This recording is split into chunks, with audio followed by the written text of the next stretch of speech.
Sénégal, bonjour. Retour sur la levée d'interdiction de sortie du territoire avec la tribune qui titre Madické Niang Samuel Sarr dans le flou. En tout cas, souligne le journal du groupe des médias, le PDS exige une notification officielle. Notification officielle parce que Samuel Sarr et Madické Niang ont été informés de la levée de l'interdiction de leur sortie du territoire, voire de leur libération de manière informelle. D'après le Parti démocratique sénégalais, renseigne la tribune à la une du Populaire. Il est également question de la levée de l'interdiction de sortie du territoire de Maître Ousmane Ngom, Samuel Sarr et Madické Niang. À ce sujet, le journal du groupe Com7 révèle que pour le PDS, le pouvoir rattrape une bourde.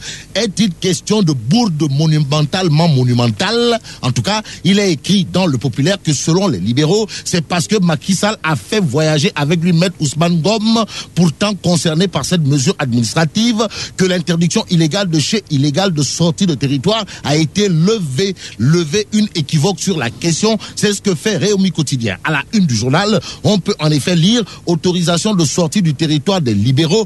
Ousmane Ngom sauve Samuel Sarr et Madické Niang. Mais en lisant Sud Quotidien au sujet justement de la levée de l'interdiction de sortie du territoire des libéraux, on peut dire sans trop se tromper qu'il y a anguille sous roche. En effet, le quotidien Sud souligne quand Macky brouille sa traque à la question de savoir comment celui qui a crié à U et à Dia que la traque des biens mal acquis est une demande sociale détraque sa propre traque. Sud Quotidien dans ses colonnes nous dit par exemple que dans cette histoire, la grosse bizarrerie porte sur le fait que Karim Wade et compagnie sont les seuls condamnés avec Taïbou Ndiaye. Et Aïda Ndiong dans tout ça, enquête le journal de révéler l'ex-sénatrice est partie pour nous connaître la paix que le temps d'une rose. De quoi s'agit-il encore? Eh bien, Aïda Ndiong retourne à la barre. Voilà le titre qui barre la une du journal Enquête de journal d'annoncer un procès en appel dans l'affaire du plan Jahaï, en notant que la libérale et ses co-prévenus encore dans de beaux draps doivent comparaître mardi prochain. Ils sont poursuivis pour détournement de deniers publics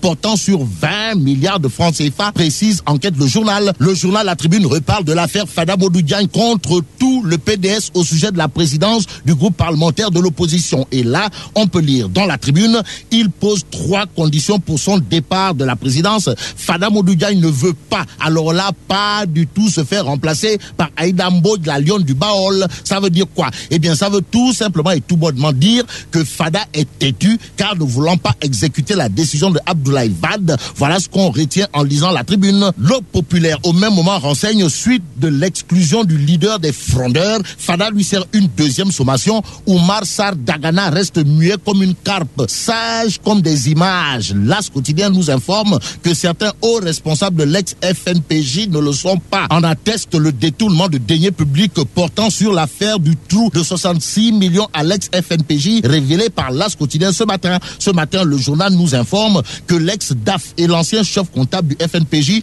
encourent 7 ans de prison et la confiscation de leurs biens. Alors, comment Ibrahima Kondeto Niang a déclenché la procédure? C'est ce qu'explique ou tente d'expliquer l'As quotidien. Le journal de souligner aussi les propos de Pape Jean Sey, avocat des prévenus, qui déplore la non-comparution de Kondeto Niang. Restons avec l'As quotidien qui souligne bien entendu les propos de Ousmane Tanor Dieng sur le référendum, à savoir c'est Macky Sall qui doit fixer les dates. Mais en prenant date avec l'histoire, Enquête le journal nous informe qu'elle retiendra qu'au sujet du référendum, la coalition islamique et Benno Bokk Yakaar, Tanor ou les talons de Nguyen a dansé le tango avec Macky Sall, celui qui danse le wango en oubliant son Ndao Rabine natal. D'après La Tribune, c'est Abdoulaye Diouf Sarr. Monsieur le ministre maire de Yoff, au sujet de la prochaine présidentielle, déclare la main sur le cœur dans La Tribune. Quelle que soit la date, l'APR est fin prête. Celui qui s'apprête, selon l'observateur L'Obs, c'est monsieur le ministre maire de Fatick. Bon, Matar Ba crie haut. Voilà ce qu'on lit à la une de l'observateur L'Obs. Alors, Matar Ba crie haut pour dire quoi?